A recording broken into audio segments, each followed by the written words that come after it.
আসসালামু আলাইকুম গাইস, সবাই কেমন আছেন? আশা করি সবাই খুব ভালো আছেন। তো আজকের এই ভিডিওতে আমরা একটা গুরুত্বপূর্ণ বিষয় নিয়ে আলোচনা করব। একটা বিষয় বললে ভুল হবে, আমরা ৫টা গুরুত্বপূর্ণ বিষয় নিয়ে আলোচনা করব। তো ৫টা বিষয় হলো, আমরা যারা বাংলাদেশ সেনাবাহিনীর মাঠ পরীক্ষায় অংশগ্রহণ করতে চাই বা মাঠ পরীক্ষায় অংশগ্রহণ করব, আবেদন করেছি, তাদের সকলেরই জানা উচিত যে বাংলাদেশ সেনাবাহিনীর মাঠের কার্যক্রম ৫টা ধাপে হয়ে থাকে। এই ৫টি ধাপ যদি আপনি অতিক্রম করতে পারেন, তাহলে কিন্তু আপনি বাংলাদেশ সেনাবাহিনীর একজন সৈনিক হয়ে যেতে পারবেন ট্রেনিং করে।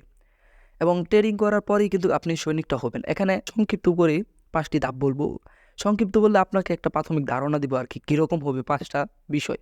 কারণ দেখেন, এখানে যদি আমি সেপারেটভাবে আলাদা, আলাদা করে যদি ভিডিও বানাই তাহলে কিন্তু সহজ হবে। আর যদি একসাথে বলি তাহলে অনেক বড় হয়ে যাবে ভিডিওটা এবং আপনাদের বুঝতেও অনেকটা অসুবিধা হবে। তো ভিডিও শুরু করার আগে এখনও যারা আমার এই বিডি আর্মি লাভার চ্যানেলটি সাবস্ক্রাইব করেননি, তারা অতি দ্রুত সাবস্ক্রাইব করুন। এখানে বিভিন্ন বাহিনী সম্পর্কিত সকল প্রকার ভিডিও আপনারা পাবেন ইনশাল্লাহ। তো দেখুন, বাংলাদেশ সেনাবাহিনী মাঠ পরীক্ষা আপনাদের ৮টা বাজে প্রবেশ করতে হবে, মাঠের গেটে থাকতে হবে, তারপর ৮টা বাজে আপনাকে মাঠে প্রবেশ করানো হবে। তারপর আপনার প্রথমে যে পরীক্ষাটা নেওয়ানো হবে বা যে ধাপটা অতিক্রম করতে হবে, এটা হলো আপনার প্রাথমিক মেডিকেল। তো এখানে অনেকের প্রশ্ন আসতে পারে যে প্রাথমিক মেডিকেল আবার কি? তো এই প্রাথমিক মেডিকেল হলো আপনার উচ্চতা, এরপরে আপনার ওজন, তারপর আপনার হাঁটু লেগে যায় কিনা, এরকম বিভিন্ন শরীরে কোনো দাগ আছে নি, এরকম কয়েকটা পরীক্ষা নেওয়া হবে। এটা একবারে সহজ।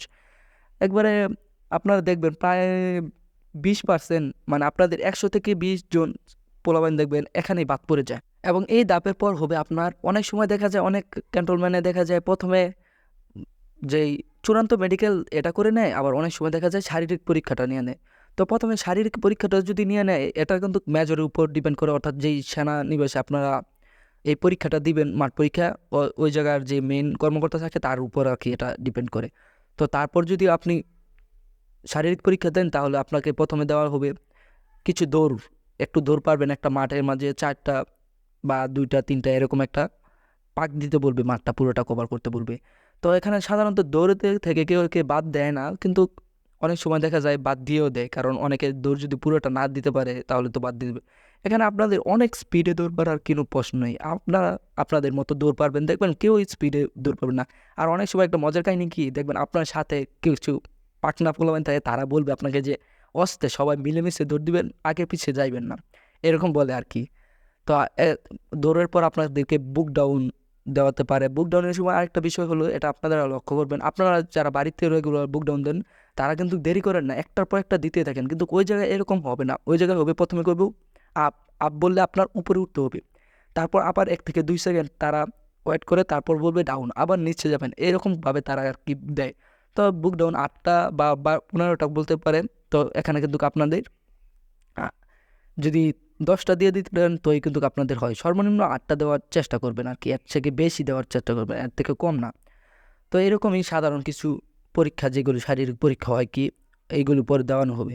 তো তারপর আপনাদের চূড়ান্ত মেডিকেলটা হবে। তো চূড়ান্ত মেডিকেলে কী হবে? চূড়ান্ত মেডিকেলে আপনাদের নাক পরীক্ষা করা হবে, মানে নাকের ভিতরে মাংস বেশি বাড়ে কিনা, কিংবা নাকে হাড্ডি বাড়ে কিনা। এবং আপনাদের কান পরীক্ষা করানো হবে, চোখ পরীক্ষা করানো হবে। চোখটা কীভাবে পরীক্ষা করবে? আপনার থেকে ৩ থেকে ৪ মিটার দূরে একটা কাগজ থাকবে, ওই কাগজে প্রথমে বড় করে দেখবেন একটা অক্ষর, তারপর একটু ছোটো, তারপর একটু ছোটো, তারপর একবারে ছোটো। তো আপনার এক চোখে ধরবে, আরেক চোখে দিয়ে আপনাকে দেখে বলতে হবে যে ওই জায়গায় কী অক্ষরটা আছে। আরেকজন স্যার আর কি আপনাকে সেনা সৈনিক এরকমভাবে এই অক্ষরের মাঝে একটা লাঠি দিয়ে ধরবে, আপনাকে বলতে হবে। আশা করি বুঝতে পারছি এই বিষয়টা। তো চোখ পরীক্ষা করবে, এবং আপনার যেই চূড়ান্ত মেডিকেলের যে মেন বিষয়টা, এটা হলো আপনার যেই লজ্জার স্থান, এই লজ্জার স্থানটা পরীক্ষা নেওয়া হবে। যে অনেকের দেখা গেছে এখানে রগ ফুলে যায়, তারপর আপনার যেই বিছির বা রগ ফুলে যায়, এরকম সমস্যা আর কি থাকে। তো এই চূড়ান্ত পরীক্ষাটা গেছে, 3টা পরীক্ষা গেল। তারপরে যে পরীক্ষাটা, তা হলো লিখিত পরীক্ষা। তো লিখিত পরীক্ষা কি হয়? লিখিত পরীক্ষা সাধারণত 4টা বিষয় হয়: বাংলা, ইংরেজি, অঙ্ক, সাধারণ জ্ঞান। তো প্রত্যেকটা বিষয় অনেক সময় 10 করে থাকে, অনেক সময় 20 করে থাকে। এটা সারা পড়াদানদের উপর নির্ভর করে, ওই জায়গায় আপনারা যেখানে পরীক্ষা দেবেন। তো তারপর লিখিত পরীক্ষা শেষে ভাইবা পরীক্ষা বা মৌখিক পরীক্ষা। তো মৌখিক পরীক্ষা আপনারা উত্তীর্ণ হলে, এই কয়েকটা পরীক্ষায় যদি আপনারা পাস করতে পারেন বা উত্তীর্ণ করতে পারেন, তাহলে কিন্তু আপনি একজন সৈনিক হয়ে যাবেন ট্রেনিং করার পর। তো আশা করি আজকের মাঠ পরীক্ষার পুরো বিষয়টা আপনারা বুঝতে পারছেন খুবই সংক্ষেপে। কিন্তু এরপরে কিন্তু আমরা প্রত্যেকটা বিষয়ে আলাদা আলাদা করে আলোচনা করব, যে এই 5টা বিষয় হয় আর কি। তো আশা করি ভিডিওটা ভালো লাগছে। ভালো লাগলে অবশ্যই একটা লাইক দিয়ে দিবেন, এবং পরবর্তীতে কী সম্পর্কে ভিডিও চান তা কিন্তু কমেন্টের মাধ্যমে জানাবেন।